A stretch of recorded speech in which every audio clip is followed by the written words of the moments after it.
कौन जागता रहेगा? गुजरात के सुल्तान महमूद बगड़ा अपने राज्य में कोई आपराधिक गतिविधि नहीं चाहते थे। वह अपने राज्य में व्यापार को बढ़ावा देने और अपनी प्रजा को समृद्ध बनाने के लिए हमेशा कदम उठाते रहते थे। वह यह सुनिश्चित करते थे कि कानून तोड़ने वालों को पकड़ा जाए और उन्हें सजा दी जाए। एक दिन कुछ व्यापारी शिकायत करने आए कि जब वे उत्तर से अपना माल लेकर आ रहे थे तो सिरोही की सीमा के पास उन्हें लूट लिया गया था। उन्होंने रात के लिए जहां अपना डेरा लगाया था वहां लुटेरों ने उन पर हमला किया और तब वे सो रहे थे। उन्हें आश्चर्य हुआ जब सुल्तान ने पूछा कि क्यों सो गए थे। व्यापारी हैरान थे, उनके पास कोई जवाब नहीं था। लेकिन एक व्यापारी ने हिम्मत करके आग बढ़कर सिर झुकाया और जवाब दिया, सुल्तान, हमें लगा कि आप जाग रहे होंगे। जवाब अप्रत्याशित था, लेकिन सुल्तान को लगा कि व्यापारी सही कह रहा है। अगर सुल्तान जाग रहा है तो उसकी प्रजा चैन से सो सकती है। उसने राज्य के खजाने से व्यापारियों के नुकसान की भरपाई की और सिरोही के राजा को पत्र लिखा, आपके राज्य में जो डकैती हुई है उसका मुआवजा मुझ भेजिए। सिरोही के राजा ने पत्र की अनदेखी की तो सुल्तान ने हमला करके उसे हरा दिया और मुआवजा वापस ले लिया। शिक्षा एक अच्छा शासक वह है जो अपनी प्रजा के कल्याण के लिए दिन रात काम करता जगता है। 2. वास्तविक चतुराई। राजा सोलोमन को सबसे चतुर राजाओं में से एक माना जाता है। वह छोटे से छोटे जीव पर भी दया करता था। मध्य अफ्रीका की रानी शीबा ने राजा सोलोमन की चतुराई के बारे में सुना था। वह राजा सोलोमन की राजधानी यरूशलेम आई। रानी शीबा खुद एक विद्वान थी। उसने राजा से मुलाकात की और उनसे कई सवाल पूछे जिनका राजा ने सही जवाब दिया। एक दिन राजा सोलोमन और रानी शीबा अपने घोड़ों पर सवार होकर जा रहे थे। उनके साथ उनके पहरेदार भी थे। उनके रास्ते में बहुत सी चींटियां थीं। राजा सोलोमन अपने घोड़े से उतरा और जोर जोर से हंसने लगा, जिससे रानी शीबा हैरान रह गई। उसने राजा सोलोमन से उसकी हंसी का कारण पूछा। उसने कहा कि उसने चींटियों की बातचीत सुनी है। चींटियों ने कहा कि चतुर राजा सोलोमन इस ओर से आ रहा है और वह हमें अपने घोड़े के खुरों के नीचे कुचल देगा। उसने अपने घोड़े को सड़क के किनारे ले जाकर चींटियों को कुचलने से बचा लिया। रानी शीबा समझ गई कि चींटियों ने कुछ नहीं कहा है, लेकिन राजा सोलोमन का दिल इतना कोमल और दयालु था कि वह चींटियों को नहीं मार सकता था। कोई आश्चर्य नहीं कि वह इतना चतुर माना जाता है। शिक्षा वास्तविक चतुराई पुस्तकों से ज्ञान प्राप्त करना नहीं है, बल्कि सभी जीवित प्राणियों के प्रति दयालु और विचारशील होना है। 3. एक वैज्ञानिक की सरस्वती पूजा। यह वर्ष 1954 था और वसंत पंचमी का शुभ दिन था। प्रसिद्ध वैज्ञानिक मघनाथ साहा कलकत्ता, अब कोलकाता में रहते थे। उनके पड़ोस के कुछ लड़के सरस्वती पूजा के लिए एकत्रित किए जा रहे धन में योगदान के लिए उनके पास आए। साहा ने पूछा कि वे पूजा कैसे करेंगे। लड़कों ने उत्तर दिया कि उन्होंने मूर्तिकार को कला और ज्ञान की देवी सरस्वती की एक सुंदर मूर्ति बनाने का आदेश दिया है। एक ब्राह्मण को पवित्र मंत्रों का जाप करने और पूजा करने के लिए आमंत्रित किया गया है। उन्होंने लाउड स्पीकर की व्यवस्था की थी। उसके बाद एक संगीत प्रदर्शन और एक नाटक होगा, इसलिए वे चंदा इकट्ठा कर रहे थे। लड़कों ने साहा से पूछा कि वे पूजा कैसे करते हैं। उन्होंने उन्हें अपने घर की ऊपरी मंजिल पर आने को कहा और वे उन्हें अपने अध्ययन कक्ष में ले गए, जहां वे यह देखकर चकित रह गए कि अलमारियों में हजारों किताबें भरी पड़ी थीं, जिनमें संस्कृत, बंगाली, अंग्रेजी, फ्रेंच और जर्मन जैसी विभिन्न भाषाओं की किताबें थीं। ये किताबें विज्ञान, इतिहास, धर्म और दर्शन जैसे विषयों की थीं। डेस्क पर किताबों और स्टेशनरी का ढेर लगा हुआ था। साहा ने कहा, लगन पूर्वक अध्ययन करना ही देवी सरस्वती की वास्तविक पूजा है, न कि केवल उनकी मूर्ति बनाना और उसे सजाना।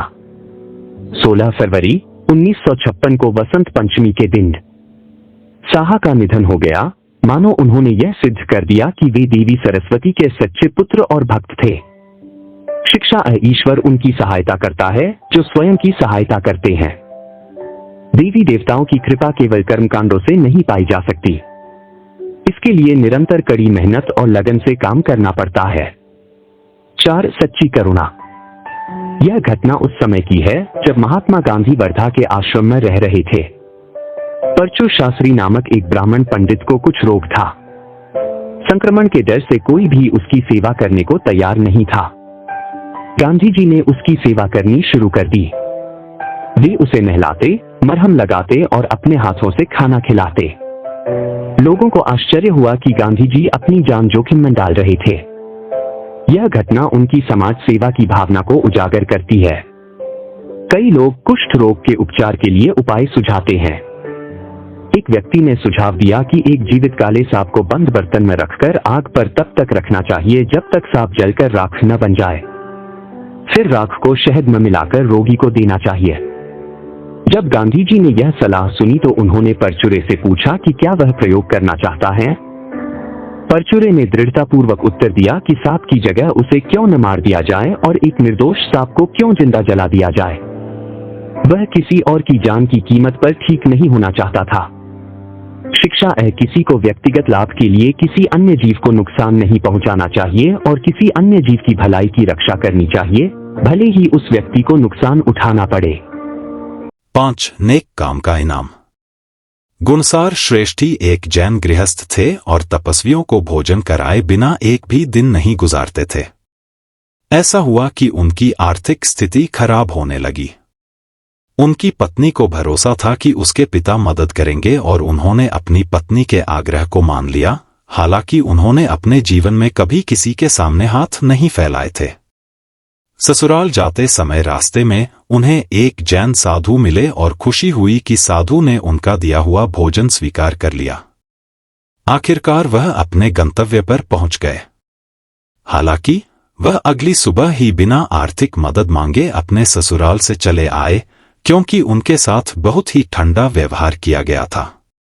वापस लौटते समय उन्होंने नदी के किनारे पड़े रंग बिरंगे पत्थर इकट्ठे किए और सोचा कि वह उन्हें बेचने की कोशिश करेंगे। घर पहुंचकर उन्होंने वह गठरी अपनी पत्नी को दे दी। जब पत्नी को गठरी में कीमती पत्थर मिले तो वह बहुत खुश हुई। गुणसार ने जो कुछ भी हुआ उसे बताया।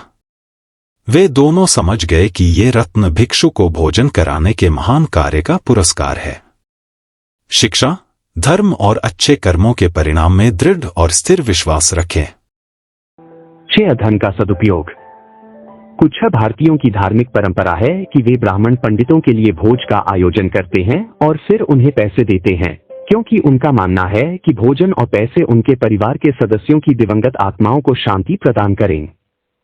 लाहौर में रहने वाले दुनीचंद नामक एक अमीर आदमी ने एक बार ऐसी ही दावत का आयोजन किया था। दुनीचंद को पता चला कि गुरु नानक और उनके शिष्य लाहौर में हैं, इसलिए उसने उन्हें भी आमंत्रित किया।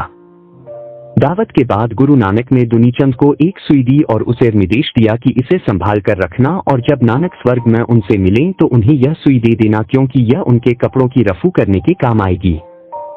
दुनीचंद ने कहा कि मरे हुए लोगों का दाह संस्कार करके राख बना दी जाती है, फिर उनके लिए सुई को स्वर्ग ले जाना कैसे संभव होगा।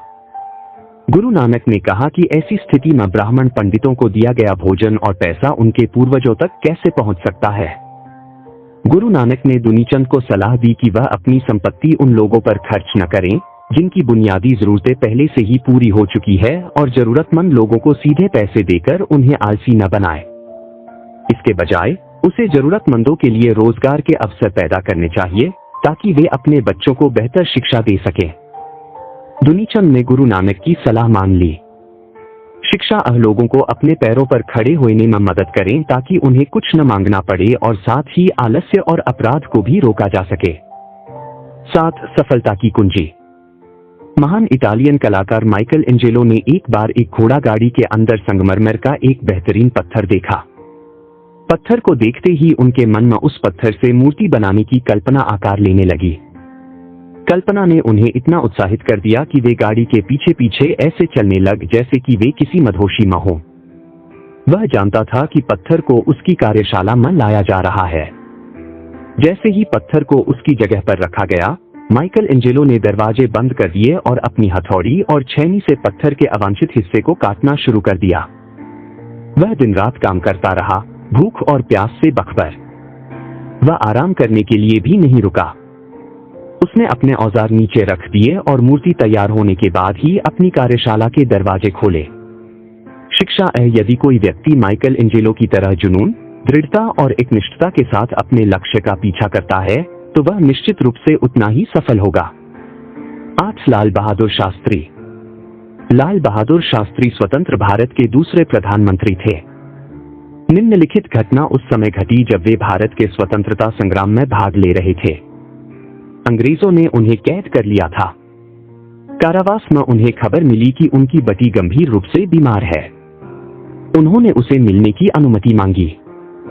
अंग्रेजों ने शर्त रखी कि उन्हें लिखित में देना होगा कि वे कभी भी स्वतंत्रता संग्राम में भाग नहीं लेंगे। लाल बहादुर शास्त्री ने इस शर्त को मानने से इनकार कर दिया। उन्होंने कहा कि वे किसी से भी अपने देश की आजादी के लिए लड़ने के अपने जन्म सिद्ध अधिकार को छीन नहीं सकते। अंततः मजिस्ट्रेट को झुकना पड़ा और शास्त्री जी को लंबी छुट्टी दे दी गई। दुर्भाग्यवश जब तक शास्त्री जी घर पहुंचे उनकी बेटी की मृत्यु हो चुकी थी। अंतिम संस्कार को बहुत ही दुखी मन से पूरा किया। उसके बाद वह कारावास लौटने के लिए तैयार हो गए। लोगों ने सुझाव दिया कि उन्हें अपनी छुट्टी समाप्त होने तक वहां रहना चाहिए, लेकिन उन्होंने कहा कि जिस उद्देश्य के लिए उन्हें कारावास से छुट्टी दी गई थी वह अब मौजूद नहीं है, इसलिए उन्हें वापस लौटना होगा। शिक्षा व्यक्ति को स्वयं के प्रति सच्चा होना चाहिए और अपने आत्मसम्मान की रक्षा करनी चाहिए। 9 पंजाब का शेर करम सिंह। करम सिंह का जन्म 15 सितंबर 1915 को पंजाब के बरनाला नामक एक छोटे से गांव में हुआ था। उनके पिता का नाम सरदार उत्तम सिंह था। उनके एक चाचा भारतीय सेना में थे। इस कारण करम भी बचपन से ही सेना की ओर आकर्षित हो गए। वह बचपन से ही सेना में भर्ती होकर देश की सेवा करने का सपना देखते थे और आखिरकार 15 सितंबर 1941 को उनका सपना सच हो गया। कुछ भारतीय सेना अधिकारी भर्ती के लिए उस गांव में आए और उस दिन करम सिंह स्वेच्छा से सेना में शामिल हो गए। उस समय उनकी उम्र 26 वर्ष थी। करम सिंह ने अपना बुनियादी सैन्य प्रशिक्षण नौशा में लिया। इसके बाद अगस्त 1942 में उन्हें सिख रेजिमेंट की पहली टुकड़ी में नियुक्त किया गया। करम सिंह देश के लिए कुछ करने को बेताब थे, लेकिन फिर भी उन्हें वो मौका नहीं मिला जो वो चाहते थे। आखिरकार उन्हें 1944 में वह मौका मिल ही गया। उस साल भारत और जापान के बीच तनाव था। इन दोनों देशों की अराकान सीमा पर हमले हो रहे थे। करम सिंह को अराकान सीमा की सुरक्षा की प्रमुख जिम्मेदारी सौंपी गई। पूरा अराकान ऑपरेशन करम सिंह के कंधों पर था। वह बहुत खुश थे और इस मौके को जाने नहीं देना चाहते थे। उन्होंने दुश्मन को उचित सबक सिखाने का मन बना लिया था। उन्होंने जो ठान लिया वह करके भी दिखाया। करम सिंह ने बुथिडोग, हातिनशावेन और मणिपुर जैसी सीमाओं पर जापानियों से लड़ते हुए अभूतपूर्व ताकत दिखाई। उनका नाम सुनकर दुश्मन भी थर-थर कांपने लगते थे। उस समय उन्होंने जो वीरता और पराक्रम दिखाया था वह अत्यंत सराहनीय था। अपने नेतृत्व और वीरता के कारण वह पूरी सेना में एक नायक के रूप में अपनी छाप छोड़ने में सफल रहे। द्वितीय विश्व युद्ध में बर्मा अभियान के समय ऑपरेशन एडमिन बॉक्स के दौरान भी उन्होंने अपनी वीरता दिखाकर सभी को चौंका दिया था। संक्षिप्त में, शूरता और वीरता करम सिंह के जन्मजात आकर्षण थे। उन आभूषणों को कोई भी उनके शरीर से अलग नहीं कर सकता था। ऑपरेशन एडमिन बॉक्स में उनकी बहादुरी से ब्रिटिश सरकार भी बहुत प्रभावित हुई और करम को मिलिट्री मेडल से सम्मानित किया। इसके बाद वह आगे बढ़े और लांस नायक करम सिंह बने। लांस हीरो बनने के बाद उन्होंने 1948 में पाकिस्तान के साथ युद्ध में फिर से अपनी बहादुरी का प्रदर्शन किया और उनकी बहादुरी और वीरता के लिए भारत सरकार द्वारा उन्हें परमवीर चक्र से सम्मानित किया गया। उन्होंने खुशी खुशी यह सम्मान स्वयं स्वीकार कर लिया। सेना द्वारा उन्हें मानद कैप्टन की उपाधि से भी सम्मानित किया गया। 1994 में अपने गांव में मानद कैप्टन करम सिंह का 80 वर्ष की आयु में निधन हो गया। शिक्षा आज हमारा युवा धन मातृभूमि और मातृभाषा को छोड़ दूसरी तरफ खींचा जा रहा है। उन्हें इस दृष्टांत से बहुत कुछ समझ में आ जाएगा। देश, धर्म और समाज की सुरक्षा के लिए हमें अपने देश में ही रहकर आगे बढ़ना चाहिए। 10 असफलता प्रेरणा देती है। कौन सोच सकता है कि महान लेखक और नोबेल पुरस्कार विजेता अर्नेस्ट हेमिंग्वे कभी असफल हो सकते हैं? यह सच है। उन्होंने एक कहानी लेखन प्रतियोगिता में भाग लिया था और चूंकि वे स्कूल के सबसे बुद्धिमान छात्र थे, इसलिए सभी को, यहाँ तक कि खुद उनके जीतने का पूरा भरोसा था। उनके पास 1 महीने का समय था, लेकिन उन्होंने लिखने के लिए आखिरी 2 दिन तक इंतजार किया। जब परिणाम घोषित हुआ तो वह शर्म और निराशा के आंसू रोने लग। उसकी बहन ने उसे सांत्वना दी और बताया कि अति आत्मविश्वास और कम तैयारी ही उसकी असफलता का कारण है। उसने उसे अपनी असफलता से सबक लेने के लिए कहा। हेमिंग्वे ने यह सबक हमेशा याद रखा। शिक्षा असफलता सफलता की सीढ़ी है। कड़ी मेहनत ही सफलता की कुंजी है। 11 गरीबों का उद्धारक। ये दोनों घटनाएं स्वतंत्र भारत से पहले घटित हुई थीं। एक बार लाहौर के रेलवे स्टेशन पर एक अंग्रेज उतरा। उसने वहां जमा हुई एक छोटी सी भीड़ का शोर सुना। उत्सुकतावश वह पास गया और देखा कि स्टेशन मास्टर का हाथ एक बूढ़ी फटेहाल औरत को पीटने के लिए उठा हुआ है, जो कड़ाके की ठंड से बचने के लिए अलाव के पास बैठी थी। अंग्रेज स्टेशन मास्टर उसे अछूत कह रहा था और चाहता था कि वह चली जाए। नवागंतुक ने उसे उसकी पत्थरदिली के लिए डांटा। उसने उस औरत को अपनी शॉल ओढ़ाई। वह लाहौर की एक महाविद्यालय के अध्यक्ष का पद संभालने आया था, लेकिन भारत की गरीबी और दुख दर्द से इतना प्रभावित हुआ कि उसने रविंद्रनाथ टैगोर और महात्मा गांधी के साथ मिलकर समाज सेवा की। वह 3 बंधु, गरीबों का भाई, चार्ल्स एंड्रयूज था। एक अन्य घटना में महात्मा गांधी ने अपने आश्रम में एक चरवाहे को ठंड से कांपते देखा। गांधी जी ने अपने हाथों से एक कंबल सिलकर उसे दिया। चरवाहा इस बात के लिए आभारी था। उसे रात में अच्छी नींद आई क्योंकि कंबल ने उसे गर्म रखा। गांधी जी, उनकी पत्नी कस्तूरबा और आश्रम के लोगों ने उस सर्दी में गरीबों के लिए 250 कंबल बनाए। शिक्षा गरीबों की पीड़ा को महसूस करें और उनकी हर संभव मदद करें। 12 दंड से नहीं। जाकिर हुसैन जामिया मिलिया विश्वविद्यालय के अध्यक्ष थे। वे छात्रों में अच्छे मूल्यों को विकसित करके उनके जीवन को समृद्ध बनाना चाहते थे। वे चाहते थे कि वे स्वयं की स्वच्छता और व्यक्तिगत दिखावट के प्रति जागरूक हों। उन्होंने देखा कि अधिकांश छात्र अपने जूते साफ करने और चमकाने की जहमत नहीं उठाते। उनका मानना था कि सजा किसी व्यक्ति की गलत आदतों को सुधारने का प्रभावी तरीका नहीं है। एक सुबह वे ब्रश और जूता चमकाने का डिब्बा लेकर विश्वविद्यालय के परिसर में बैठे। उन्होंने छात्रों के जूते चमकाने की पेशकश की। छात्रों को शर्म महसूस हुई और उन्होंने व्यक्तिगत स्वच्छता पर ध्यान देने का वादा किया। शिक्षा जब आप किसी दूसरे व्यक्ति को दंड देने के बजाय प्रेम और समझ के साथ बदलने का प्रयास करते हैं, तो आप उस पर स्थायी प्रभाव डाल सकते हैं और वांछित परिवर्तन लाने में सफल हो सकते हैं। 13 सफलता की कुंजी। हम सफल लोगों से सफलता की कुंजी सीख सकते हैं। अल्बर्ट आइंस्टीन बहुत ही व्यवस्थित थे। वे सोने से पहले अगले दिन किए जाने वाले कामों की सूची बना देते थे। वे अनुशासित और मेहनती भी थे। वे काम की सूची को बिना चुके पूरा करते थे। अमेरिकी राष्ट्रपति फ्रैंकलिन रूजवेल्ट समय की कद्र करते थे और उन्हें पढ़ने का शौक था। उन्होंने दोपहर में 2 घंटे का समय लोगों से मिलने के लिए अलग रखा था। वे अपने साथ एक किताब रखते थे।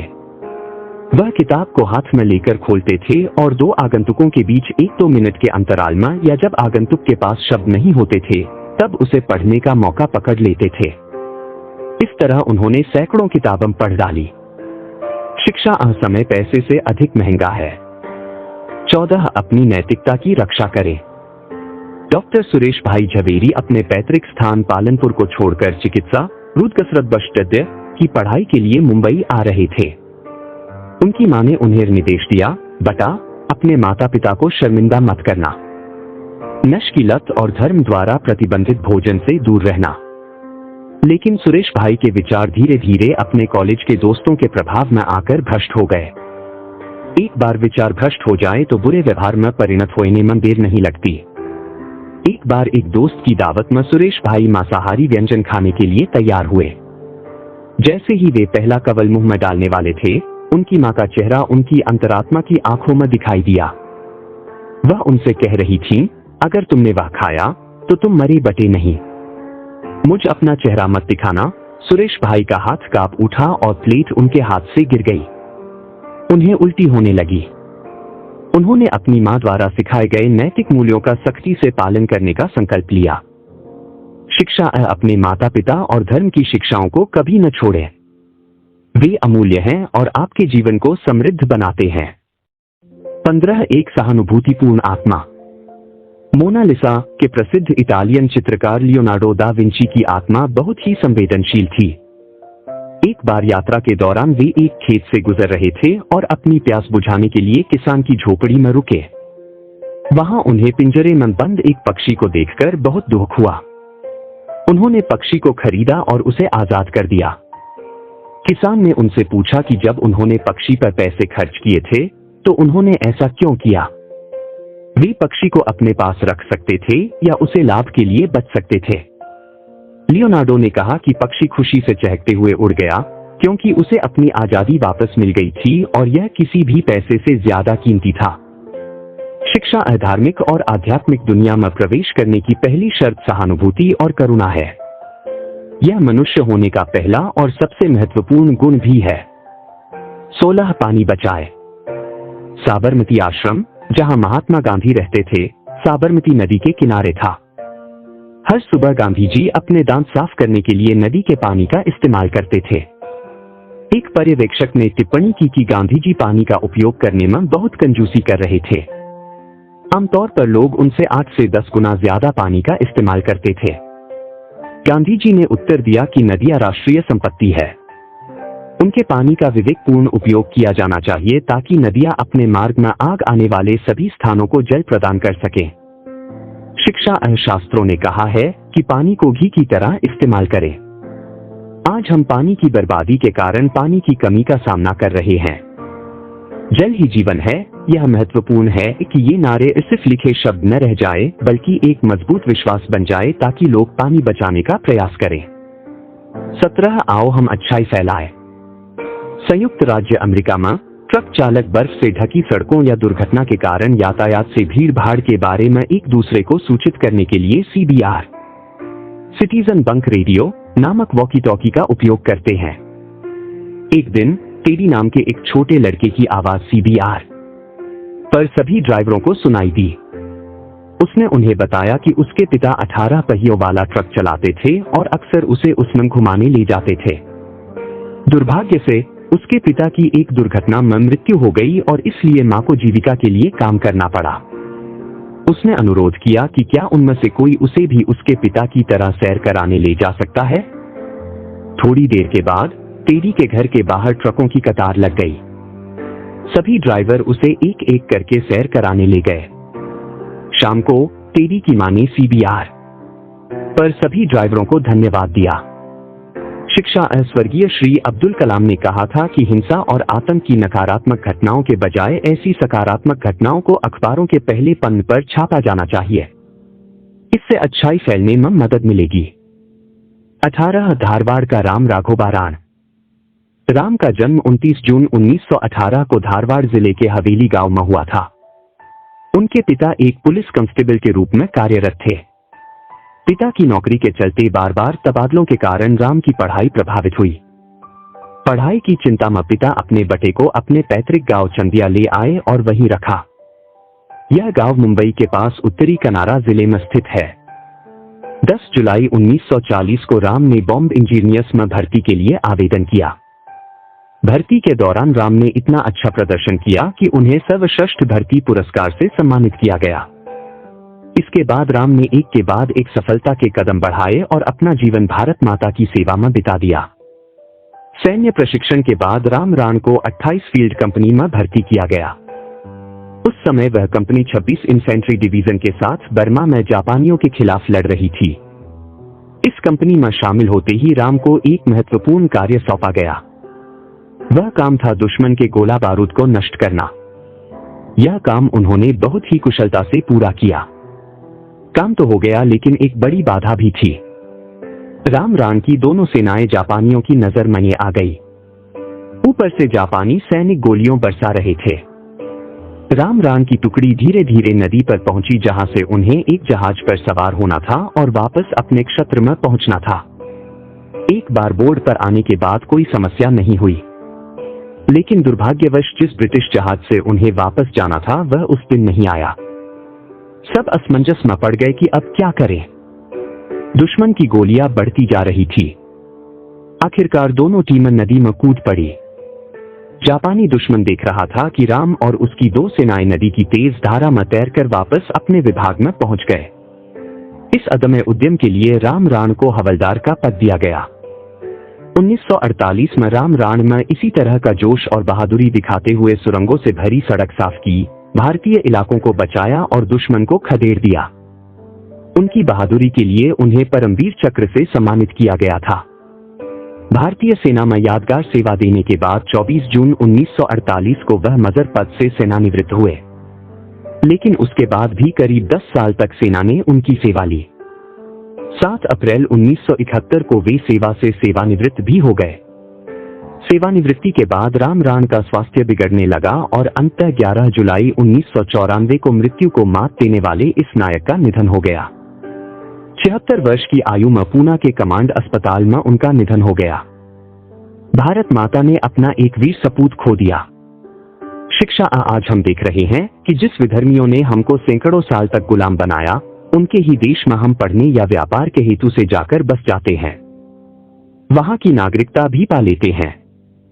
भविष्य में जब हमारे देश को हमारी जरूरत पड़ेगी तो उस वक्त देश की सेवा में हमारा योगदान क्या रहेगा? सोचना। 19 लोगों के पैसे का संरक्षक। कृष्णवर्धन जोशी अहमदाबाद के महापालिका अध्यक्ष रूडत्रूम थे। वे बहुत ही सरल और ईमानदार व्यक्ति थे। एक बार जब वे शहर से बाहर गए थे तो उनकी पत्नी बीमार पड़ गई। रिश्तेदार उन्हें सिविल अस्पताल ले गए, जहां मेयर की पत्नी होने के नाते उन्हें विशेष कक्ष में भर्ती कराया गया। जब कृष्णवर्धन जी वापस लौटे तो उन्होंने डॉक्टर से कहा कि वे उनकी पत्नी को सामान्य कक्ष में बदलाव कर दें, क्योंकि वे विशेष कमरे का खर्च वहन नहीं कर सकते थे। जब वे बीमार पड़े तो उन्हें भी सामान्य कक्ष में भर्ती कराया गया। अस्पताल में उनसे मिलने के लिए लोगों की कतार लगी रही। अस्पताल के कर्मचारी यह जानकर हैरान रह गए कि वे महापालिका अध्यक्ष है और विशेष कक्ष में मुफ्त इलाज करवा सकते थे, लेकिन उन्होंने अपने पद का फायदा नहीं उठाया। शिक्षा एक आदर्श राजनीतिज्ञ जनता के पैसों का संरक्षक होता है, जो जनता द्वारा दिए गए करों का उपयोग जनता के कल्याण के लिए करता है, न कि अपने निजी स्वार्थ के लिए। 20 वफादारी का पाठ। यह एक सच्ची घटना है। एक दंपत्ति ने संतानहीनता के दुख से उबरने के लिए एक पालतू कुत्ता खरीदा। कुत्ते ने घर में खुशियां ला दी। समय बीतता गया। ऐसा हुआ कि पत्नी ने एक बच्चे को जन्म दिया। अब कुत्ते के प्रति पत्नी का रवैया बदल गया। कुत्ता स्वीटू बच्चे का अच्छा साथी बन गया। एक दिन स्वीटू रसोई में घुस गया और अपनी मालकिन को जबरन बच्चे के कमरे की ओर खींच ले गया। उसने देखा कि उसका बच्चा सांस लेने के लिए जोर से हाफ रहा था। बच्चे को तुरंत ही अस्पताल ले जाया गया और स्वीटू की वजह से उसकी जान बच गई।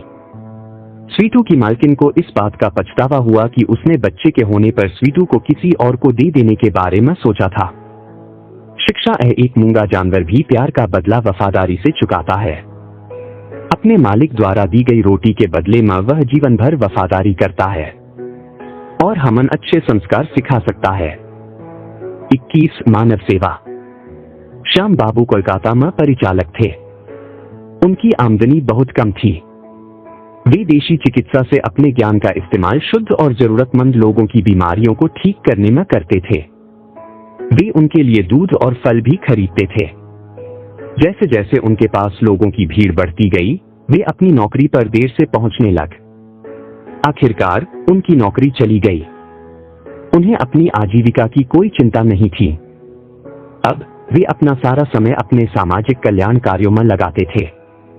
वे अपनी भविष्य निधि की बचत गरीबों के लिए इस्तेमाल करते थे। उन्होंने लगभग 25,000 याचकों को आत्मनिर्भर बनाया। शिक्षा श्याम बाबू एक प्रकाश स्तंभ हैं, जो हमें मानवता की सेवा का मार्ग दिखाते हैं। 22 शांत मन का रहस्य। द्वितीय विश्व युद्ध के दौरान जर्मन लड़ाकू विमान लगातार इंग्लैंड पर आक्रमण कर रहे थे। प्रधानमंत्री विंस्टन चर्चिल प्रतिदिन लगभग 20 घंटे प्रशासनिक कार्यों और युद्ध योजनाओं से संबंधित बैठकों में व्यस्त रहते थे। एक दिन सर एवरबरी ने चर्चिल को पूरी एकाग्रता के साथ पेंटिंग करते हुए देखा और उनके चेहरे पर तनाव या चिंता का कोई निशान नहीं था। एवरबरी को आश्चर्य हुआ कि चर्चिल आराम के लिए मिलने वाले थोड़े से समय को पेंटिंग में लगा रहे थे। चर्चिल ने बताया कि पेंटिंग उनका शौक है, उन्हें इससे खुशी मिलती थी और जब वे अपने हाथ में पेंट ब्रश पकड़ते थे तो उन्हें नई ऊर्जा का एहसास होता था। एवरबरी ने कहा कि उन्हें लगातार आक्रमण और युद्ध के परिणाम का डर सताता रहता था। उन्हें आश्चर्य होता था कि चर्चिल इतने शांत कैसे रह सकते थे। चर्चिल ने कहा था कि उनके शांत मन का रहस्य यह है कि सर्वोत्तम की आशा रखें लेकिन सबसे बुरे के लिए तैयार रहें। शिक्षा है, यदि चर्चिल के रहस्य को हम समझ लें तो हम भी तनाव और चिंता से मुक्त हो सकते हैं। 23 वास्तविक स्वतंत्रता। एक बार रामकृष्ण परमहंस अपने शिष्यों के साथ नदी के किनारे से गुजर रहे थे। उन्होंने शिष्यों से कहा कि वे नदी किनारे खड़े मछुआरे के जाल में फंसी मछलियों की गतिविधियों पर ध्यान दें। शिष्यों ने देखा कि जाल में 3 तरह की मछलियां थीं। पहली किस्म की मछलियां निष्क्रिय थीं और जाल से बाहर निकलने का कोई प्रयास नहीं कर रही थीं। दूसरी किस्म की मछलियां कोशिश तो कर रही थीं, लेकिन बच नहीं पा रही थीं। तीसरी किस्म की मछलियां भागने में सफल रहीं और आजाद होते ही खुशी खुशी तैरकर दूर चली गईं। रामकृष्ण परमहंस ने फिर मनुष्य और मछलियों के बीच समानता बताई। पहले प्रकार के मनुष्य ने आत्मा के बंधन को स्वीकार कर लिया है और वह जन्म मरण के चक्र से मुक्त होने का प्रयत्न नहीं करते हैं। दूसरे प्रकार के मनुष्य मोक्ष प्राप्ति के लिए प्रयास तो करते हैं, लेकिन उचित ज्ञान के अभाव में असफल हो जाते हैं। तीसरे प्रकार के मनुष्य अपने ज्ञान को कुशलतापूर्वक लागू करते हैं और मोक्ष प्राप्त करने में सफल होते हैं। शिक्षा है, यदि आप वास्तविक स्वतंत्रता चाहते हैं तो तीसरे प्रकार के इंसान बने। 24 गुणवत्ता मायने रखती है, मात्रा नहीं। 15 साल की एक लड़की ने अभी अभी अपने भविष्य के रंगीन सपने देखने शुरू ही किए थे। किस्मत ने उसके सपनों पर काला रंग डाल दिया। उसकी दोनों किडनियां खराब हो गई। उसकी मां ने किडनी दान करके उसे नया जीवन दिया। तमाम दुख दर्द और मुश्किलों के बीच भी लड़की हमेशा खुश और सकारात्मक रही। उसने शिकायत का एक भी शब्द नहीं कहा। दुर्भाग्य से 1 दशक के बाद दान की गई किडनी भी काम करना बंद कर चुकी थी। वह 22 दिनों तक अस्पताल में भर्ती रही। अपने प्रवास के दौरान वह कई गरीब रोगियों से मिली जो अपोहन श्रद्धबद्ध करवाने में असमर्थ थे। वह उनकी पीड़ा नहीं देख सकी और उनकी मदद करने का फैसला किया। वह एक बहुत अच्छी भरतनाट्यम नर्तकी थी और अपने दर्द और कमजोर स्वास्थ्य की परवाह किए बिना उसने धन इकट्ठा करने के लिए एक भव्य नृत्य प्रदर्शन किया। इस बहादुर और दयालु लड़की की हालत ऐसी थी कि उसे दिन में 3 बार अपोहन श्रद्धबद्ध करवाना पड़ता था और ऐसी हालत में उसने गरीब मरीजों के लिए 80 लाख रुपए जुटाए। उसने कई लोगों को नई जिंदगी दी और खुद 3 अगस्त 2015 के दिन दुनिया को अलविदा कह गई। वह अपनी आखिरी सांस तक मुस्कुराती रही। इस साहसी गुजराती लड़की का नाम निकेता किया है। शिक्षा आप कितना जीते हैं वह इस बात से ज्यादा महत्वपूर्ण है कि आप कैसे जीते हैं। अपने जीवन को गुणवत्ता के आधार पर नापें, मात्रा के आधार पर नहीं। 25 अपनी गलती स्वीकार करें। बंकिम चंद्र चट्टोपाध्याय एक स्पष्टवादी और गैरपाखंडी व्यक्ति थे। यदि कोई उनके विचार का विरोध करता तो वे शांति से सुनते थे और यदि कोई उनकी गलती की ओर इशारा करता तो वे उसे स्वीकार कर अपनी गलती सुधारते थे। कुछ लोग इसे सकारात्मक के बजाय नकारात्मक गुण मानते हैं। वे अपनी गलती स्वीकार करना और अपने विरोधी के विचार को स्वीकार करना आत्मसम्मान की हानि मानते हैं। बंकिम चंद्र के एक मित्र ने उन्हें यह बात समझाने की कोशिश की। हालांकि बंकिम चंद्र ने कहा कि वे पूर्ण प्राणी नहीं है और उनसे गलतियां होना स्वाभाविक है।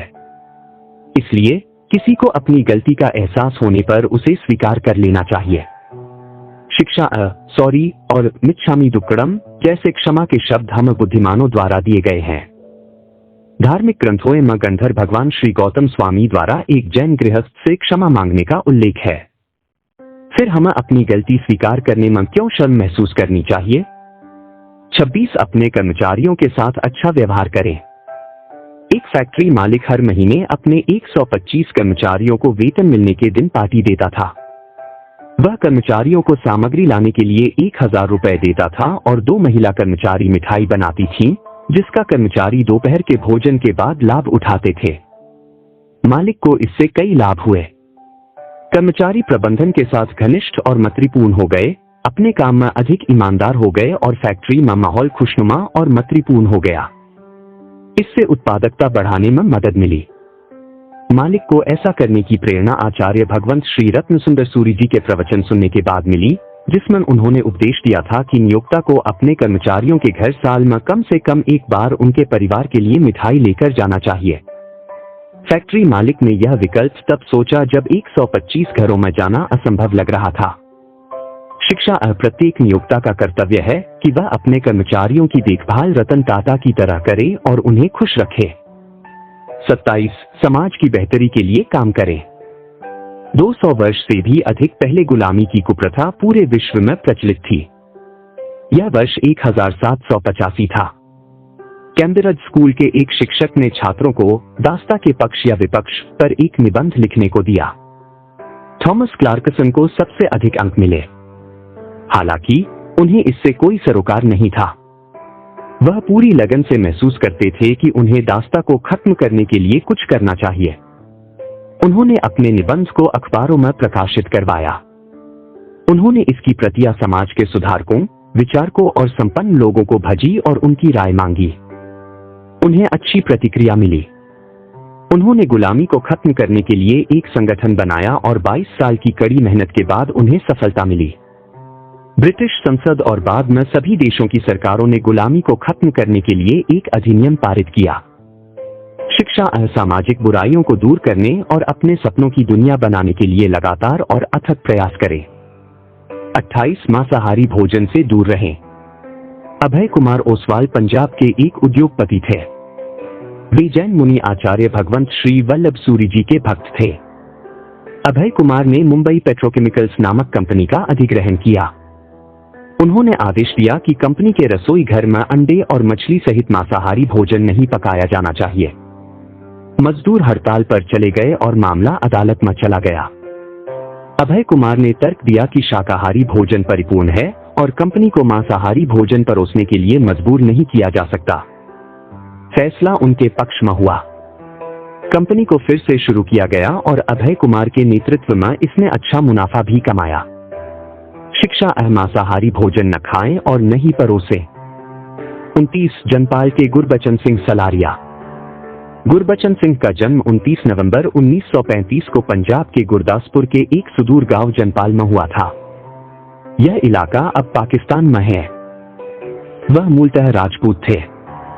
उनके दादा एक बहुत बड़े जमींदार थे, लेकिन भारत पाकिस्तान विभाजन के बाद वह अपने परिवार के साथ भारत आ गए। भारत में वे गुरदासपुर जिले के दीनानगर के पास एक वन गांव में रहते थे। गुरबचन सिंह के पिता भी बहुत उद्यमशील थे और उन्होंने देश की सेवा की। वे हडसन हॉर्स के डोगरा स्क्वाड्रन में भी रहे थे। उनकी माता धनदेवी भी बहुत साहसी थी। गुरबचन को उद्यमिता और ईमानदारी जैसे गुण अपनी मां से विरासत में मिले थे। गुरबचन सिंह पढ़ाई में मघावी थे और खेलों में भी हमेशा आग रहते थे। 11 साल की उम्र में उन्होंने किंग जॉर्ज के रॉयल मिलिट्री कॉलेज में प्रवेश किया। इसके बाद साल 1947 में वह पढ़ाई के लिए जालंधर के king George royal military school में दाखिल हुए। गुरबचन सिंह की ईमानदारी, उद्यम और सत्यनिष्ठा के गुणों ने उन्हें एक के बाद एक कदम आगे बढ़ाया और 1953 में उन्हें राष्ट्रीय रक्षा अकादमी के संयुक्त सेवा विंग में भर्ती किया गया। इस बीच उन्हें देहरादून में गोरखाओं के साथ रहना हुआ। वह गोरखाओं की ईमानदारी और अद्वितीय साहस से प्रभावित हुए और उन्होंने सेना में शामिल होने के लिए गोरखा रेजिमेंट को चुना। उनकी मांग के अनुरूप उन्हें 2/3 गोरखा राइफल्स में नियुक्ति मिल गई। फिर उनके वीरतापूर्वक और साहसिक प्रदर्शन के लिए मार्च 1960 में उन्हें 3/1 गोरखा राइफल्स में स्थानांतरित कर दिया गया। गोरखा राइफल्स में कैप्टन के पद पर रहते हुए वे 5 दिसंबर 1961 को कांगो में विदेशी घुसपैठियों के साथ लड़ाई में शहीद हो गए और उन्हें परमवीर चक्र से सम्मानित किया गया। शिक्षा हमारी रक्षा के लिए प्रतिदिन 2 से 5 जवान सरहद पर जान दे रहे हैं। हमने कभी उनके परिवारों के लिए तन मन धन से कुछ सहयोग, सहानुभूति देने के लिए सोचा है क्या? 30 आंसुओं का मूल्य। महाविद्यालय के अध्यक्ष रामदास निवृत्त गहलतबंद हो रहे थे। विदाई समारोह में उनके छात्रों ने उन्हें घर लिया। उन्होंने न केवल अपने महाविद्यालय को ज्ञान का मंदिर बनाने में सफलता प्राप्त की थी, बल्कि सभी का प्यार और सम्मान भी जीता था। उनके छात्र यह जानने के लिए उत्सुक थे कि वे कभी उन पर नाराज क्यों नहीं हुए। जब वे गलतियां करते थे, तब भी वे उनके साथ प्यार से पेश आते थे। अध्यक्ष रामदास ने एक घटना सुनाई जो उस समय की है, जब वह चौथी कक्षा में थे। उनके पिता विद्यालय में शिक्षक थे। एक दिन उन्होंने अपने पिता को फूट फूट कर रोते हुए देखा था। विद्यालय के अध्यक्ष ने उनके पिता को बिना किसी गलती के कड़ी फटकार लगाई थी। रामदास को लगा कि कठोर शब्द किसी व्यक्ति को बहुत दुख पहुंचाते हैं। तभी उन्होंने ठान लिया कि वह अध्यक्ष बनेंगे और दुनिया को सिखाएंगे कि सभी इंसानों से गलतियां होती हैं और गलतियों को प्यार से बताया जाना चाहिए। शिक्षा किसी को अपनी जीभ का उपयोग तेज चाकू की तरह नहीं करना चाहिए, क्योंकि वह दूसरे व्यक्ति के दिल को चोट पहुंचाती है। 31 सहायता दें, सलाह नहीं। सूरत के पास भरूच तीर्थ की तरफ विहार करते हुए पूज्य आचार्य यशोवर्ण सूरी जी और उनके शिष्य एक गांव में जैन उपाश्रय में पहुंचे। एक युवक उपाश्रय की सफाई कर रहा था। उसने जैन साधुओं को प्रणाम किया और कहा कि उसे 2 प्रतिक्रमण का भी ज्ञान है। आचार्य श्री, जिन्होंने पहले सोचा था कि वह जैन है, वह जानकर आश्चर्यचकित हुए कि वह जैन था और जानना चाहते थे कि वह उपाश्रय में क्यों काम कर रहा था और उसे कितनी आय होती थी। युवक ने कहा कि उपाश्रय में अपनी नौकरी से उसे 750 रुपए प्रति माह मिलते थे और वह अपनी आय को बढ़ाने के लिए नाश्ता बचता था। उसने कहा कि इतना पैसा खुद, अपने पिता और अपने छोटे भाई के भरण पोषण के लिए पर्याप्त था। इसके बाद युवक ने जो कहा, उससे सबके दिल की गहराई तक कंपन हो गई। किसी भी अतिरिक्त अप्रत्याशित खर्च के लिए युवक अपना खून बचता था। आचार्य श्री ने उससे पूछा कि उसने किसी से आर्थिक मदद क्यों नहीं मांगी। उसने बताया कि जब आर्थिक मंदी के कारण उसके हीरे के कारोबार में नुकसान हुआ था, तो उसने मदद मांगी थी, लेकिन जिस किसी से भी उसने संपर्क किया उन्होंने अपमानजनक और दुखदायी बातें कही। कम से कम अपना खून बचकर वह अपना सिर ऊंचा तो रख सकता था। शिक्षा एक व्यक्ति अपने परिवार के लिए अपना खून बहाने के लिए तैयार रहता है। क्या हम अपने जरूरतमंद सहधर्मियों के लिए अपनी जेब से कुछ पैसे नहीं बहा सकते? उन्हें हमारी सहायता और समर्थन की आवश्यकता है, सलाह की नहीं। 32 आशीर्वाद और प्रतिज्ञा का चमत्कार। यह जैन सृष्टि श्री रजनी भाई देवड़ी के जीवन की एक घटना है जो उनकी महानता का कारण बताती है। एक समय रजनी भाई बहुत ही संकट में थे और उन्हें मुंबई जाने के लिए टिकट के लिए पैसे उधार लेने पड़े थे। प्रस्थान से पहले वे रत्न प्रभा श्री जी नामक एक जैन साध्वी के पास गए, जिन्होंने उन्हें 3 व्रत लेने की सलाह दी। प्रतिदिन पवित्र नवकार मंत्र का जाप करना, सूर्यास्त के बाद कभी भोजन नहीं करना तथा अपने पहले वेतन से जरूरतमंद सहधर्मियों की मदद करना। जब रजनी भाई ने मुंबई आए तो उनके पास खाने के लिए भी पैसे नहीं थे। जब उन्हें पहली तनख्वाह मिली तो उन्होंने अपने मालिक से अग्रिम राशि मांगी और कहा कि उन्हें खाने के खर्च लिए पैसे की जरूरत है और उन्होंने अपनी पहली तनख्वाह से जरूरतमंद सहधर्मियों को मदद करने का संकल्प लिया है। रजनी भाई के नियोक्ता इस बात से प्रभावित हुए कि वह अपनी खराब वित्तीय स्थिति के बावजूद जरूरतमंदों की मदद करना चाहते थे। तब से रजनी भाई को उनके नियोक्ता के घर से ही भोजन उपलब्ध कराया जाने लगा। रजनी भाई जैन साधुओं के प्रति बहुत आभारी थे। उनके आशीर्वाद और व्रत ने चमत्कार कर दिया था। रजनी भाई को उनके परोपकारी कार्यों और पवित्र शत्रुंजय का महाभिषेक करने के लिए हमेशा याद किया जाएगा। शिक्षा गुरु का आशीर्वाद लें, प्रतिज्ञा लें और उनका पालन करें। इससे आपका जीवन समृद्ध होगा। 33 सकारात्मकता की परीक्षा। एंथनी रॉबिन्सन ने अपनी किताब पावर अनलिमिटेड में इस घटना के बारे में लिखा है। एक अपराधी को मौत की सजा सुनाई गई थी। मनोवैज्ञानिकों की एक टीम ने उस अपराधी पर एक प्रयोग करने के लिए अदालत से अनुमति ली। टीम मन की स्थिति का शरीर पर पड़ने वाले प्रभावों पर शोध कर रही थी। अपराधी को बताया गया कि उसे जहरीले सांप के काटने से मौत की सजा दी जाएगी और उसके सामने जानलेवा जहरीले सांप लाए गए। ऐसा बार बार किया गया। सजा के दिन अपराधी को एक कमरे में ले जाया गया जहां उसे एक बार फिर जहरीला सांप दिखाया गया। फिर उसके हाथ पैर बांध दिए गए और उसकी आंखों पर पट्टी बांध दी गई। इसके बाद उसे 2-3 बार सिरिंज की सुई से छेदा गया। सिरिंज की सुई में ग्लूकोज का पानी भरा हुआ था, लेकिन उसे बताया गया कि उसे जहरीले सांप ने काटा है। कुछ समय बाद उसे ऐंठन होने लगी और उसकी मृत्यु हो गई। शव परीक्षण श्रूयलद्रुमलद्गद्व से पता चला कि उसकी मौत की वजह जहर था। उसे लगता था कि उसे जहरीले सांप ने काटा है, इसलिए उसकी मौत हो गई। इसी तरह हमारी नकारात्मकता भी हमारे जीवन को जहर की तरह प्रभावित करती है। शिक्षा है, जब तक आपका दृष्टिकोण सकारात्मक है, कोई भी और कुछ भी आपका बिगाड़ नहीं सकता। 34 माँ सांसारिक भगवान। मानव जाति के होठों पर सबसे सुंदर पुकार, मरी माँ। खलील जिब्रान। यह कहानी इस कहावत को चरितार्थ करती है कि माँ ही संसार की ईश्वर है। एलिस इंग्लैंड की रानी विक्टोरिया की पोती थी। एलिस के 10 वर्षीय बेटे को बहुत ही संक्रामक हृदय रोग हो गया था, इसलिए डॉक्टर ने आगंतुकों को आने की अनुमति नहीं दी थी। डॉक्टर को पता था कि लड़के की मां को रोकना मुश्किल होगा, इसलिए उसने आदेश दिया था कि रस्सी से कमरे का प्रवेश द्वार बांधा जाए। जब एलिस के बेटे ने उसे कमरे के बाहर देखा तो वह चिल्लाया, मां, तुम मुझसे इतनी दूर क्यों हो? तुम मुझ गोद में लेकर प्यार क्यों नहीं कर रही हो? एलिस अपने बेटे की दलीलों को अनदेखा नहीं कर सकी। अगले दिन वह चुपके से अपने साथ एक तेज चाकू ले आई। जब उसका बेटा अकेला था तो उसने जल्दी से रस्सी काट दी और उसे कसकर गले लगाते हुए उसके पास भागी। डॉक्टर को जिसका डर था वही हुआ। एलिस संक्रमित हो गई और 6 घंटे के भीतर उसकी मौत हो गई। 12 घंटे बाद उसके बेटे की भी मौत हो गई। शिक्षा है, एक माँ का अपने बच्चों के प्रति प्यार बेमिसाल और निस्वार्थ होता है। वह अपने बच्चे की खुशी के लिए अपनी जान भी कुर्बान कर सकती है।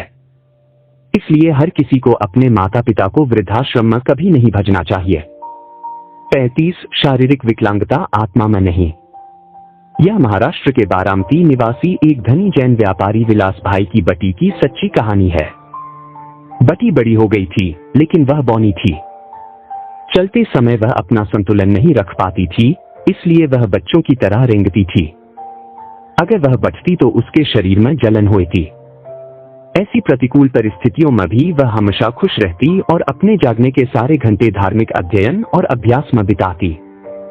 वह बच्चों को पढ़ाती, धार्मिक पत्रिकाएं पढ़ती और पवित्र नवकार मंत्र का जाप करने के लिए माला गिनती। वह कभी टीवी नहीं देखती और न ही अपने पिता द्वारा उसके लिए खरीदे गए विशेष वाहन का उपयोग करती। शिक्षा अमानवीय भावना, क्षमता, दृढ़ता और साहस से भरी है, जिसे कोई विकलांगता नहीं चुरा सकती।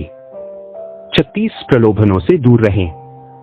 एक बार एक अमीर आदमी ने संत मथुरादास को पैसों से भरे बगभंड किए और उनका आशीर्वाद मांगा। संत ने कहा, संत हमेशा अच्छे काम के लिए आशीर्वाद देते हैं, लेकिन बेईमानी और पाप के काम के लिए कभी नहीं।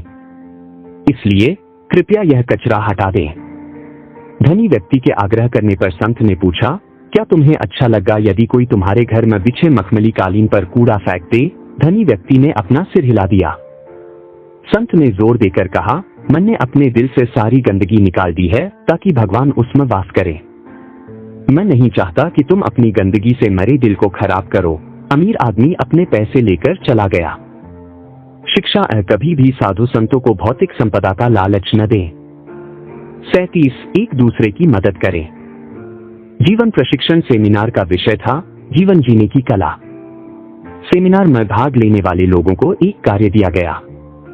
उनमें से प्रत्येक को एक गुब्बारा दिया गया जिस पर उन्हें अपना नाम लिखना था। फिर सभी गुब्बारों को एक कमरे में रख दिया गया और प्रतिभागियों को अपना नाम वाला गुब्बारा खोजने के लिए 5 मिनट का समय दिया गया। प्रतिभागियों ने भागदौड़ की, लेकिन वे अपने नाम वाला गुब्बारा नहीं खोज पाए। इसके अलावा अव्यवस्था के कारण ज्यादातर गुब्बारे फूट गए। उन्हें फिर से गुब्बारे दिए गए और अपना नाम वाला गुब्बारा खोजने के लिए 5 मिनट का समय दिया गया, लेकिन इस बार उन्हें सबसे पहले जो गुब्बारा मिल पाया उसे पकड़कर उस व्यक्ति को देना था जिसका नाम उस पर लिखा था। इस बार कार्य सफलतापूर्वक और आसानी से पूरा हो गया। सभी प्रतिभागियों को अपने अपने गुब्बारे मिल गए और गुब्बारे फूटे भी नहीं। शिक्षा है, यदि हम एक दूसरे की मदद करें तो हम सब वह हासिल कर सकते हैं जो हम चाहते हैं। 38 शिमला के धन सिंह थापा। मेजर धन सिंह थापा का जन्म 10 जून 1928 को शिमला, हिमाचल प्रदेश में हुआ था। उन्हें 28 अगस्त 1941 को 8 गोरखा राइफल्स में नियुक्ति मिल गई। बचपन से ही देश सेवा और वीरता के गुण धन सिंह में संजोए गए थे। गोरखाओं की तरह ही कर्तव्य, अनुशासन और वीरता के 3 गुणों को एक साथ रखते हुए वे भारत माता की सेवा करते हुए सैन्य प्रगति में एक के बाद एक पायदान चढ़ते गए।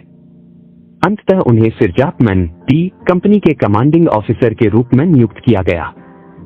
1962 में सिरजापमैन चीनियों के साथ युद्ध में उन्होंने अभूतपूर्व वीरता दिखाई।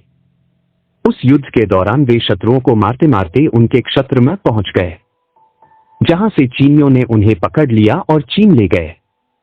भारतीय सेना को उनके यहां कैद होने की जानकारी नहीं थी, इसलिए उन्हें शहीद मानकर मरणोपरांत परमवीर चक्र से सम्मानित किया गया। लेकिन एक दिन एक और भारतीय सैनिक धन सिंह, जो चीन की कैद से भाग रहा था, को पता चला कि वह भी जीवित है और चीनियों की कैद में है। चीनियों ने धन सिंह पर अत्यधिक अत्याचार किए, लेकिन उन्होंने भारत के विरुद्ध कुछ भी करने या कहने से इनकार कर दिया। अंततः एक दिन वह चीनियों की कैद से मुक्त हो गए। जेल से रिहा होने के बाद भारत सरकार ने मेजर धन सिंह की सराहना की और उन्हें कर्नल के पद पर नियुक्त किया। कर्नल के पद से सेवानिवृत्त होने के बाद वह लखनऊ में रहे और जेट एयरवेज में निदेशक के रूप में कार्य किया।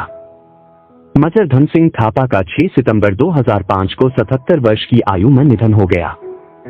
मरणोपरांत परमवीर चक्र से सम्मानित होकर जीवित लौटे इस वीर सेनापति को पूरी सेना आज भी याद करती है। शिक्षा आजादी से लेकर आज तक 21 जवानों को परमवीर चक्र से सम्मानित किया गया है। हमने कभी उनके परिवार वालों को सहानुभूति दिखाने की कोशिश की? 39 बच्चों का कर्तव्य। एक हिब्रू कहावत है कि ईश्वर हर जगह नहीं हो सकता, इसलिए उसने मां को बनाया। भगवान के नाम की जगह मां का नाम बच्चे के होठों और दिल पर छा जाता है। उपन्यास वैनिटी फेयर का एक अंश। इस दुनिया में 2 चीजें कभी बुरी नहीं हो सकती, एक हमारी मां और दूसरी हमारी मातृभूमि। खांडेकर वीएस। मां, मैं आपकी एक मुस्कान के लिए लाखों मील यात्रा करने को तैयार हूं। अनाम। एक मां का बहुत ही प्यारा परिवार था, जिसमें 3 बटे, 3 बहुएं, 2 बटियां, 2 दामाद और कई नाती नातिन थे। पूरा परिवार उसके प्रति अपना प्यार और कृतज्ञता दिखाने के लिए उनका जन्मदिन मनाने के लिए इकट्ठा हुआ था। एक बटी ने अपनी मेडिकल डिग्री का सर्टिफिकेट उसके चरणों में रखते हुए कहा, मां, मैं अपनी सफलता का श्रेय तुम्हें देता हूं। उसकी पत्नी ने कहा, तुम्हारी वजह से ही मुझे इतना अच्छा पति मिला है। एक बटी ने कहा, मां, और तुम्हारी परवरिश की जगह से ही मेरे ससुराल वालों को कभी मुझ पर उंगली उठाने का मौका नहीं मिला। एक और बटा बोला, मेरी औपचारिक शिक्षा मुझ तुमसे ज्यादा कुछ नहीं सिखा पाई है। परिवार के सभी सदस्यों ने कुछ कहा, जबकि मां चुपचाप बैठी रही। फिर उन्होंने उससे कुछ कहने के लिए कहा। उसका दिल शब्दों से भरा हुआ था। उसने कांपते हुए स्वर में कहा कि उसने वही किया जो हर मां करती है। यह उसका कर्तव्य था। उसके बेटे ने जवाब दिया, अपनी मां को खुशी देना और देखभाल करना भी हर बच्चे का कर्तव्य है। लेकिन कितने बच्चे वास्तव में यह कर्तव्य निभा रहे हैं? जब उन्होंने यह कहा तो सभी की आंखें भर आई। शिक्षा हर मां अपने बच्चे के प्रति बिना किसी अपेक्षा के अपना कर्तव्य निभाती है। हर बच्चे को भी अपनी मां के प्रति अपना कर्तव्य अवश्य निभाना चाहिए। 40 अपनी जीवित देवी को प्रसन्न करें। नवरात्रि के त्योहार के दौरान एक व्यक्ति घर में देवी मां की एक सुंदर मूर्ति लाया था। उसने त्योहार को बहुत धूमधाम से मनाने की योजना बनाई थी। उसने मूर्ति को एक सुंदर ढंग से सजाए गए गर्भगृह में स्थापित किया, जो इस अवसर के लिए विशेष रूप से तैयार किया गया था। देवी मां को चढ़ाने के लिए फूल, फल और मिठाइयां रखी गई थी। दीप जलाए गए थे और अगरबत्ती की खुशबू पूरे घर में फैल गई थी। उसका दिल खुशी से झूम रहा था। उस आदमी का दोस्त उससे मिलने आया। दोस्त ने देखा कि उस आदमी की मां अपने बेटे के आदेश के अनुसार सारी व्यवस्था करने में व्यस्त थी। मां एक बाल्टी पानी लेकर आई। जब उस आदमी को पता चला कि वह पूजा के लिए कुएं के पानी की जगह नल का पानी लेकर आई है, तो उसे कुएं से पानी लाने के लिए कहा। उसके दोस्त ने सब देखा। वह अब और चुप नहीं रह सका। क्या देवी मां ने कभी तुम पर अपना प्यार बरसाया है? उसने पूछा। नहीं, आदमी ने जवाब दिया। अगर वह तुमसे खुश नहीं है तो वह क्यों बस आएगी? उसने आग कहा, देवी माँ की पूजा करना या न करना तुम्हारी निजी पसंद है, लेकिन हमारी माँ पृथ्वी पर जीवित देवी है। तुम्हारी माँ ने तुम पर बहुत प्यार बरसाया है। उसने हमेशा तुम्हारी भलाई को अपने से पहले रखा है। तुम्हें उनकी पूजा और सम्मान करना चाहिए। मेरे विचार से नवरात्रि के सभी 9 दिनों को मातृ दिवस के रूप में घोषित किया जाना चाहिए। जिस प्रकार भाई दूज पर भाई का महत्व बताया जाता है, रक्षाबंधन पर बहन का महत्व बताया जाता है, उसी प्रकार इस पर्व पर भी माँ का महत्व बताया जाना चाहिए। आप सौभाग्यशाली है कि आपकी माँ आपके साथ है। उनका सम्मान करें और उनके आशीर्वाद से आपको सुख समृद्धि प्राप्त होगी। हम अपनी माँ के लिए अपनी खाल से जूते भी बना लें तो भी उनके उपकारों का बदला नहीं चुका पाएंगे। यदि आपको अपनी गलती का एहसास हो गया है तो उसे सुधारना शुरू कर दें। शिक्षा दोस्त की सलाह सभी के लिए है। अपनी माँ द्वारा आपके लिए किए गए हर काम की धुंधली यादों को जगाएं। उनसे प्यार करें, उनका सम्मान करें और उनका ख्याल रखें। 41 शिक्षा गर्भ से शुरू होती है। हर सफल आदमी के पीछे एक महिला का हाथ होता है। ज्यादातर मामलों में यह माँ ही होती है। जब छत्रपति शिवाजी महाराज जीजाबाई के गर्भ में थे तब वे वीरता की कहानियां पढ़ा करती थी। बाकी जैसा कि वे कहते हैं, इतिहास है। छत्रपति शिवाजी ने औरंगजेब जैसे दुश्मनों के खिलाफ बहादुरी से लड़ाई लड़ी और एक स्वतंत्र और एकीकृत मराठा साम्राज्य की स्थापना की। कवि बम्स की मां गरीब थी, लेकिन उसने अपने आध्यात्मिक और नैतिक मूल्यों को उनके जीवन में डाला और वे एक प्रसिद्ध आध्यात्मिक कवि बन गए। एक शिक्षित मां अपने बच्चे को अच्छी शिक्षा दे सकती है। कोई भी शिक्षण संस्थान उस शिक्षा की गुणवत्ता से मल नहीं खा सकता जो एक मां दे सकती है। संस्थानों द्वारा दी गई शिक्षा मन को छूती है, जबकि एक मां की शिक्षा दिल और आत्मा को छूती है। एक मां के पास अपने बच्चे के विचारों, मानसिक दृढ़ता, भावनात्मक बुद्धिमत्ता और मूल्य प्रणाली को आकार देने की शक्ति होती है, जो उसकी सफलता की नींव रखती है। एक संस्थान में शिक्षा बच्चे के जन्म के कुछ साल बाद शुरू होती है, जबकि एक मां अपने बच्चे को तब से शिक्षित करना शुरू कर देती है जब उसका बच्चा उसके गर्भ में होता है। शिक्षा एक मां अपने बच्चे के व्यक्तित्व की शिल्पकार और उसके चरित्र की निर्माता होती है। एक मां को अपने बच्चे को उसके बड़े होने के महत्वपूर्ण वर्षों से नौकरानी या नौकर के भरोसे नहीं रखना चाहिए। 42 अपने शरीर पर नियंत्रण रखें। राजा भोज और उनके प्रधानमंत्री यात्रा कर रहे थे। रास्ते में उन्होंने एक व्यक्ति को पेड़ के नीचे शांति से सोते हुए देखा।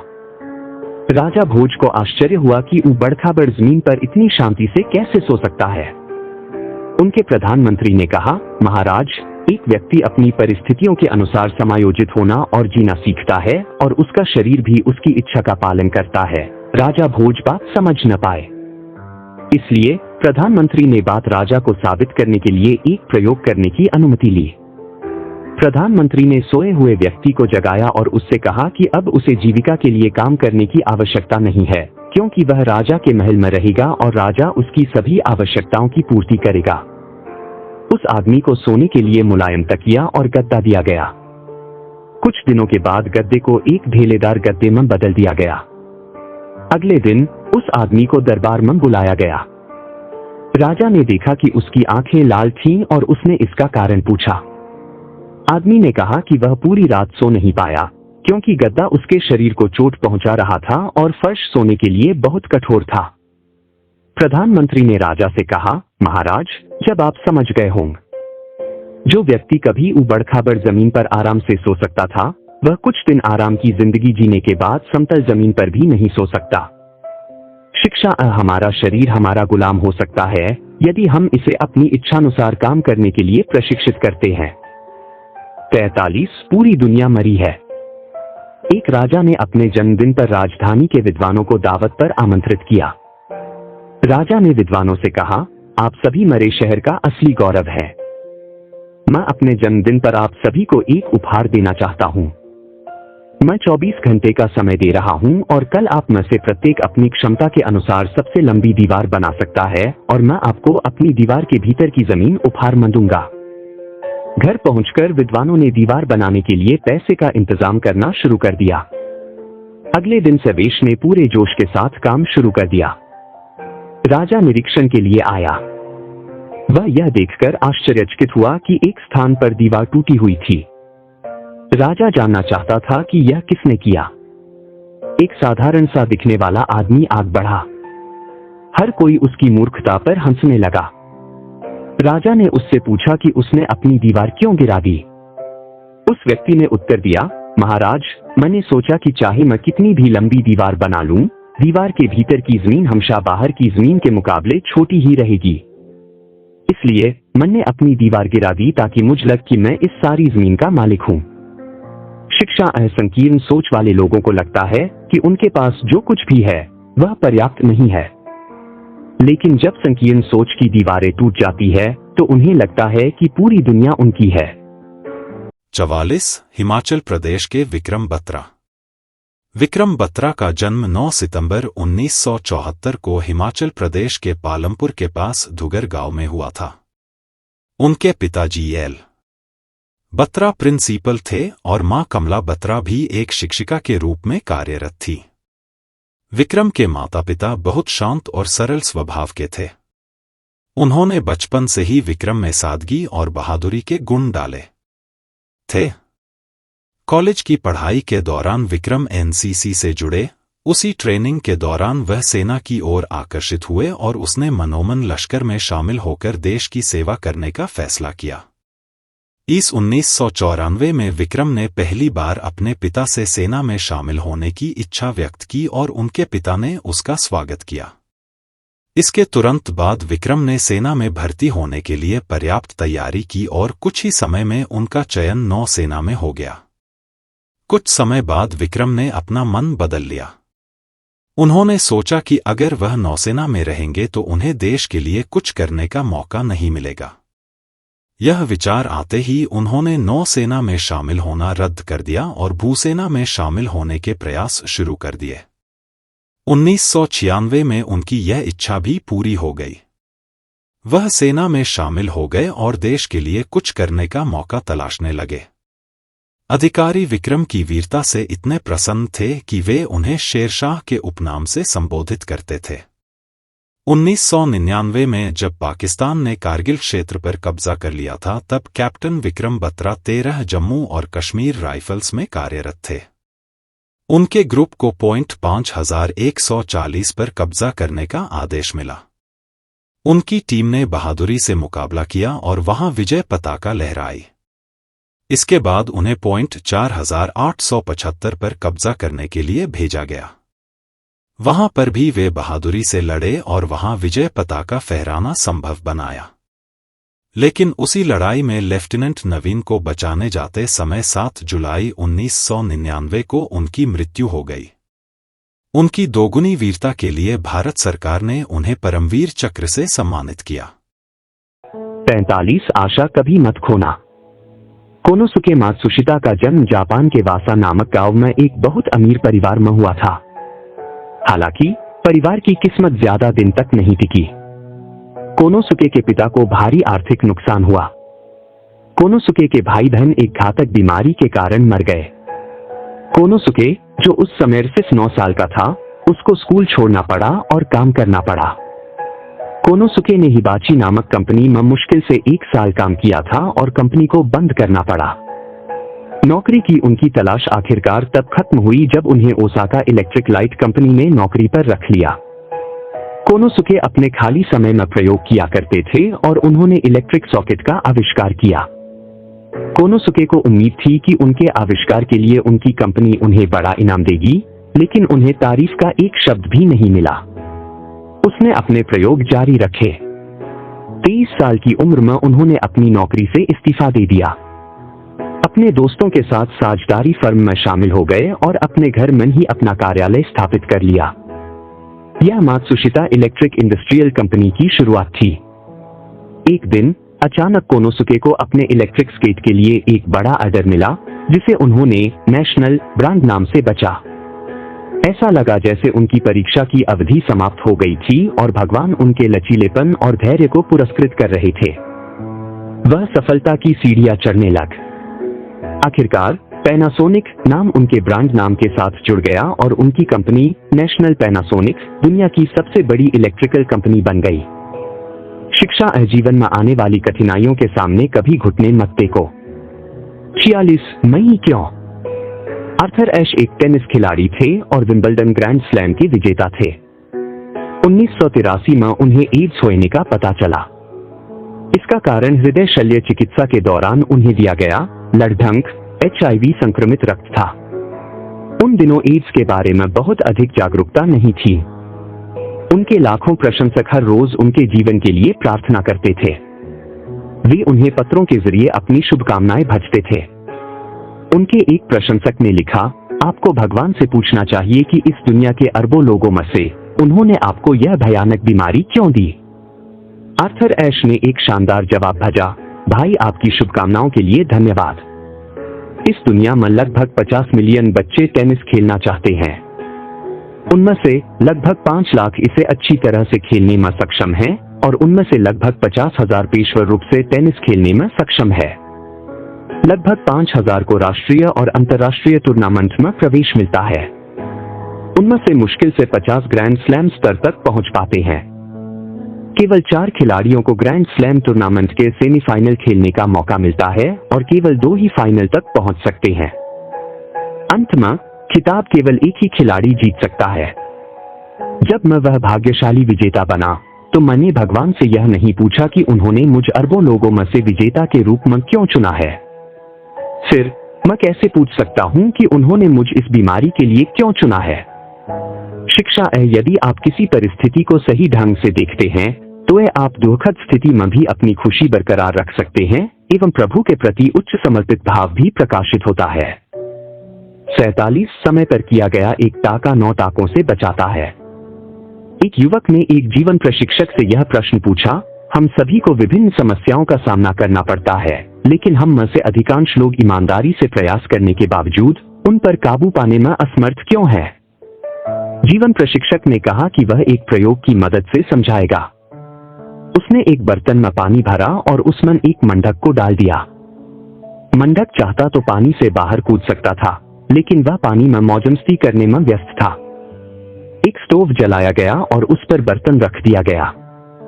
जल्द ही मंडक को गर्मी महसूस होने लगी और वह पानी से बाहर निकलने के लिए कूदने लगा, लेकिन उसके सारे प्रयास विफल हो गए और उसकी छलांगन छोटी और छोटी होती गई। लाइफ कोच ने बताया कि शुरुआत में मंडक अपने आनंद में इतना खोया हुआ था कि आने वाले खतरे का एहसास ही नहीं हुआ।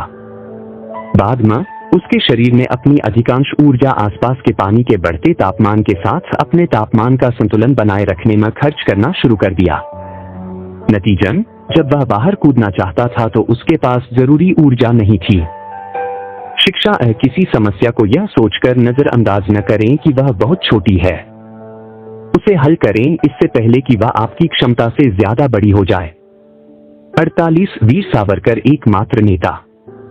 इंग्लैंड की सरकार ने कहा, इंग्लैंड के सभी विरोधियों में जो सबसे श्रेष्ठ है उनमें सावरकर एक है। इंग्लैंड एक भाग्यशाली राष्ट्र है जिसे सावरकर जैसा चारित्र्यवान, प्रखर राष्ट्रभक्त और अत्यंत बुद्धिमान विरोधी मिला, जो कि एक 857 में विद्रोह को स्वतंत्रता संग्राम कहने वाले लंदन में जाकर 1857 के स्वतंत्रता संग्राम की स्वर्ण जयंती मनाने वाले पहले क्रांतिकारी थे। शत्रु की राजधानी लंदन में जाकर उनके खिलाफ क्रांति छेड़ने वाले पहले शौर्यवान व्यक्ति थे। शत्रु की गिरफ्त से मार्सेलिस बंदरगाह से समुद्र में कूदकर भागने की कोशिश करने वाले पहले बाहोश क्रांतिवीर थे। सन 1900 में हिंदुस्तान को पूर्ण स्वतंत्रता की मांग करने वाले पहले नेता थे। विदेशी वस्त्रों की होली जलाने वाले और विदेशी वस्त्रों की होली के कारण हॉस्टल से निकाले जाने वाले पहले छात्र थे। उन्होंने 1905 में विदेशी वस्त्रों के बहिष्कार और स्वदेशी वस्त्र अपनाने का संदेश दिया, जो बाद में गांधी जी ने 1921 में अपनाया। देशभक्ति के कारण जिनकी चिडॉटन की डिग्री छीन ली गई, ऐसे पहले छात्र थे। बैरिस्टर की पढ़ाई पूरी करने के बाद भी जिनकी सनद डिग्री नहीं दी गई, ऐसे पहले छात्र थे। जिनकी लिखी पुस्तकें छपने से पहले ही जब्त कर ली गई, ऐसे पहले क्रांतिकारी थे। भारतीय स्वतंत्रता संग्राम के लिए सभी देशों के क्रांतिकारियों को संगठित करने वाले और दुनिया का ध्यान खींचने वाले पहले जुनूनी नेता थे। अंडमान की जेल में दीवारों पर नाखून और कांटों से महाकाव्य लिखने वाले पहले महाकवि थे। जेल में मराठी व्याकरण के नए छंद रचकर उसे समृद्ध करने वाले साहित्यकार थे।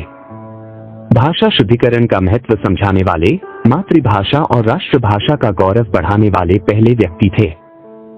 साहित्य मंच से लेखनी छोड़ बंदूक उठाओ का संदेश देने वाले पहले क्रांतिकारी साहित्यकार थे। सावरकर एकमात्र नेता और अद्वितीय व्यक्तित्व थे।